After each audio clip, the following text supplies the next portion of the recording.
Carry মিনাটি ওরফে অজয়নগর এমন এক নাম যা আজকের তরুণদের কাছে কেবল একজন ইউটিউবার নয়, বরং এমন একজন বন্ধু।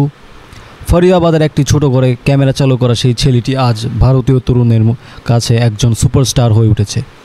রোস্টিং হোক বা র্যাপ গেমিং হোক বা ভাইরাল ট্রেন্ড, কমিউনিটিতে সর্বত্র তার আকর্ষণ দেখিয়েছে। তার কণ্ঠে শক্তি আছে, বিষয়বস্তুতে মনোভাব আছে এবং স্টাইল সোয়াগ আছে। আজ তার মনোভাব তাকে ইউটিউব ভিউ বলিউডে নিয়ে গেছে। এটি কেবল একটি গল্প নয়, এটি এমন একটি ছেলের যাত্রা যে তার আবেগ ধর্ম হিসাবে বিশ্বাস করেছিল। আর সেইখানে কিন্তু অনেকে জানতো না যে এই ছোট্ট ছেলেটি কী করেছিল এবং কোথায় পৌঁছানোর জন্য কী কী সহ্য করতে হয়েছিল। কিন্তু আজ আমি শুরু থেকে এই ছেলেটির গল্প করতে যাচ্ছি, কিন্তু সব কিছু জানতে হলো চলো অধ্যায়গুলো খুলে দেখি। Let's open the chapters.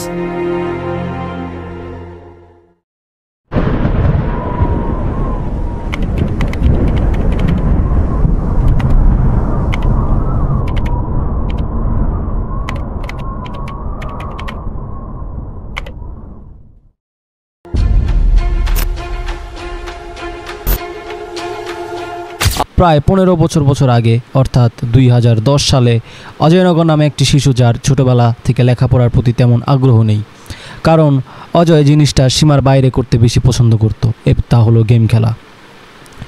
সে তার কম্পিউটারে বিভিন্ন উইন্ডোজ ডাউনলোড করত এবং বিভিন্ন গেম খেলত, কিন্তু এই ধরনের কাজ করার সময় তার পরিচয় ইউটিউব থাকে।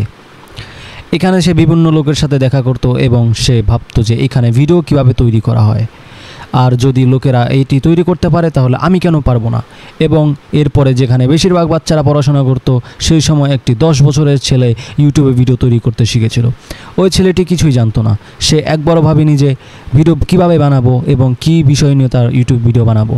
সে শুধু ভিডিও বানাতে চেয়েছিল, আর শেখার জন্য এত ইচ্ছা তাকে ভিডিও করতে, সেখানে আপলোড করতে শিখিয়েছিল। এখন কি হবে? সে তার প্রথম ইউটিউব চ্যানেল তৈরি করে, তার নাম ছিল স্লিট ফিয়ার্স, যেখানে সে ফ্রুটি ট্রিক্স এবং কিছু গেমের ভিডিও আপলোড করতে শুরু করে। কিন্তু হ্যাঁ, অবশ্যই সে কোনো ভিডিওতে ভালো ভিউ পাচ্ছিল না, এমনকি 2-1টা ভিউ পাচ্ছিল। তবুও সে বছরের বাচ্চা তার আগ্রহ ধরে রেখেছিল এবং কাজ করে যাচ্ছিল।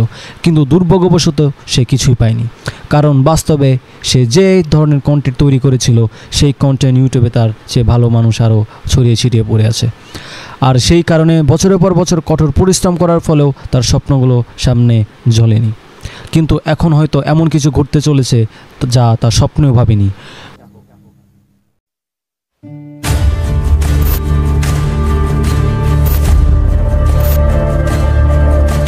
কয়েক বছর খারাপ কেটেছে, কিন্তু ক্যারি মিনাটি তবু হাল ছাড়েনি।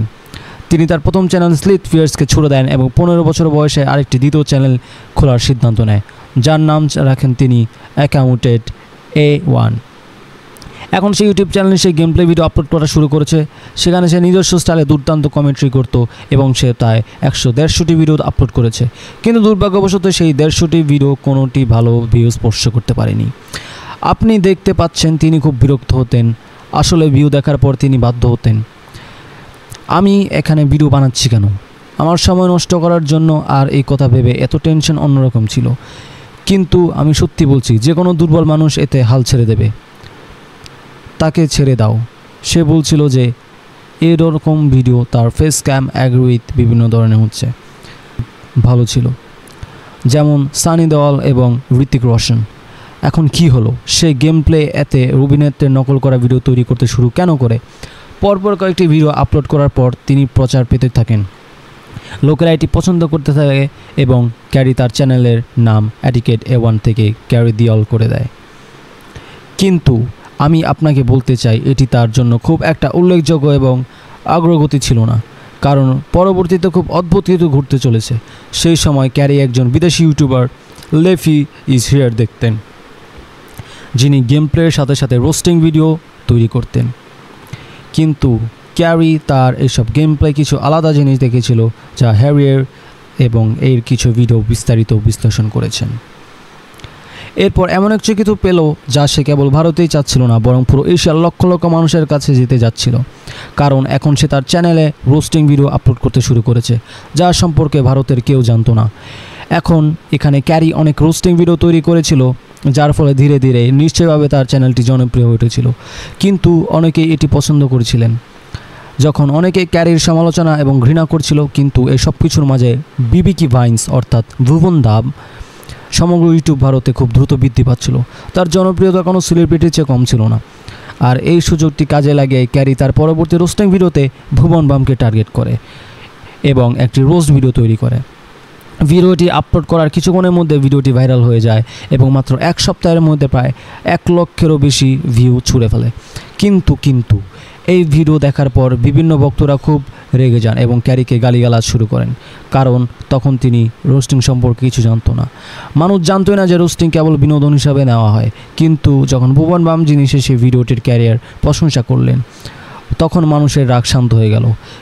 এখন মানুষ রোস্টিংয়ে বিনোদন এবং দৃষ্টি আকর্ষণ করছে। আর একে ক্যারি মিনাটিতে চেয়েছিল এক বিরাট উৎসাহ, যার সুযোগ নিয়ে সে বিভিন্ন ব্যক্তির উপর অনেক রোস্টিং ভিডিও তৈরি করে, যার ফলে তার চ্যানেলটি খুব দ্রুত বৃদ্ধি পেতে শুরু করে।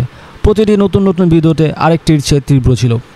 ভিডিওটি আপলোড হওয়ার সাথে সাথে লক্ষ লক্ষ ভিউ দেখা শুরু হয়ে গেল। আর হ্যাঁ, এই সময়তেই ক্যারি তার চ্যানেলের নাম ক্যারি দেওয়াল থেকে পরিবর্তন করে ক্যারি মিনাটি দেয়। আর এতটুকুই, এই নাম দিয়ে তিনি পিছনে আর ফিরে তাকাননি। এখন তিনি নিজস্ব থিমযুক্ত কন্টেন্ট রোস্ট করছেন আর ইন্টারনেটে অদ্ভুত সব কাজ করে মানুষকে পাগল করে তা অনেক মানুষকে রোস্ট করছে। যেখানে ক্যারির অন্যান্য চরিত্র ক্যারি মিনাটি যে প্রতিবারই ট্রেন্ডিং পেজে স্থান নিয়েছিল। বন্ধুত্বের মতো মানুষের হৃদয়ে নিজের জায়গা করে নেওয়া। প্রশ্ন হলো, এত কিছু অর্জন কি সহজ ছিল বন্ধুরা? তো বন্ধুরা, আমি তোমাদের বলছি, দয়া করে তাকে মেসেজ করো অথবা কোনোভাবে তাকে মন্তব্য এবং কমেন্ট করো। দয়া করে সে দাবিটি ফিরিয়ে নেন, না হলে 7 দিন পরে আমি কিছুই থাকবো না। 2 বছর কঠোর পরিশ্রম, শেষ সাফল্য পেতে হলে আপনাকে কাটা পেরে যেতেই হবে। কারণ ক্যারি তার পুরো যাত্রায় অনেক কিছু সহ্য করেছেন। যেখানে ক্যারি তার রোস্টিং ভিডিও দিয়ে মানুষের মুখে আনন্দ আনতে চাইতো, কিন্তু তার বদলে তাকে গালিগালাজ করা হতো, হুমকি দেওয়া হয়েছিল। কিন্তু তবুও সে হার মানেনি, সে তার জায়গা থেকে নড়েনি, কারণ সেই ছিল আবেগ এবং একজন হার্টস করা। তার জন্য তার টার্গেট পূরণ করাই ছিল তার গোল। এমনকি সে একাদশ শ্রেণীর পর্যন্ত তার পড়াশোনা ছেড়ে দিয়েছেন। তার ভয় ছিল কোথাও না কোথাও গিয়ে যদি সে আগ্রহ ব্যর্থ হয় তাহলে আর কিছুই থাকবে না। আর তার এই আশঙ্কা সত্যি বলে প্রমাণিত হলো যখন তার চ্যানেলে একাধিক স্ট্রাইক করা হয়েছিল। মাত্র 7 দিনের মধ্যে তার চ্যানেলটি চিরতরে নিষিদ্ধ হয়েছিল, যার ফলে প্রায় 2 বছরের কঠোর পরিশ্রম এবং তিনি করেছিলেন এক মুহূর্তের মধ্যে সব কিছু ধ্বংস হয়ে যায়। এখন সে কেবল সে অন্ধকার দেখতে পেয়েছিল, কিন্তু তবু তিনি তার দর্শকের কাছ থেকে সাহায্য চেয়েছিলেন এবং কেবল তখনই তার ভক্তরা তাকে আসল শক্তি প্রদর্শন করেছে, যেখানে সবাই ক্যারিকে সমর্থন করেছিল, সাপোর্ট করেছিল এবং স্ট্রাইক ফেরত দিতে বলেছিল। এবং এই সময় ক্যারি তার ভক্তদের আসল শক্তি সম্পর্কে জানতে পেরেছিল এবং থেকে তিনি কোনো কিছুই নিয়ে চিন্তিত হননি। তিনি নিজের ইচ্ছামতো সব কিছু করছিলেন। আসলে 2019 সালের পুলওয়ামা হামলার সময় মানুষকে সাহায্য করার জন্য তিনি সবচেয়ে বড় তাকবিল সংগ্রহ করেছিলেন এবং সবচেয়ে বড় ডোনেশন দিয়েছিলেন। সে অজয়কে ক্যারি মিনাতি চরিত্রে অভিনয় করেছিল, কিন্তু ক্যারি সেটা বিশ্বাস করত, সমর্থন থেকে শুরু করে চ্যানেল পাচান্ত পর্যন্ত।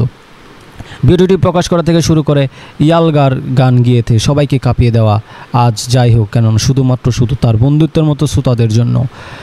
আর তুমি কোথায় পৌঁছেছো আমি বিশ্বাস করতে পারছি না। তাই আমি সবাইকে ধন্যবাদ জানাতে চাই যারা এই যাত্রায় অংশগ্রহণ করেছিলেন, কারণ আমরা কোথায় যাচ্ছি না, আমরা শুধু এটা চালিয়ে যাব। আর আমি তোমাকে ভালোবাসি, আমি তোমাদের সবাইকে ভালোবাসি। আমি চিরতরে নিজে থেকে বলতে চাই যে ধন্যবাদ। আচ্ছা, আমরা এখানে এসে পৌঁছেছি যে এই ভিডিওতে তোমরা কেমন লেগেছে আমি জানি না, কিন্তু আমি জানি অবশ্যই তুমি এটা পছন্দ করেছো। যদি তোমার ভিডিওটা ভালো লেগে থাকে অবশ্যই তাহলে তুমি একটি comment, like, subscribe and share করো। এবং আমার এই চ্যানেলটি নতুন, সো আমি নতুন কন্টেন্ট আনবো। আশা করি তোমাদের ভিডিওটা ভালো লাগলে অবশ্যই আমাকে সাবস্ক্রাইব করবে এবং সাপোর্ট করবে, যাতে পরবর্তীতে এমন ভালো ভিডিও তোমাদের উপহার দিতে পারে। নিউ কন্টেন্ট বলে কথায় অনেক অসুবিধা হতে পারে, তা ক্ষমার দৃষ্টিতে দেখবে। Thank you so much guys, I love you all.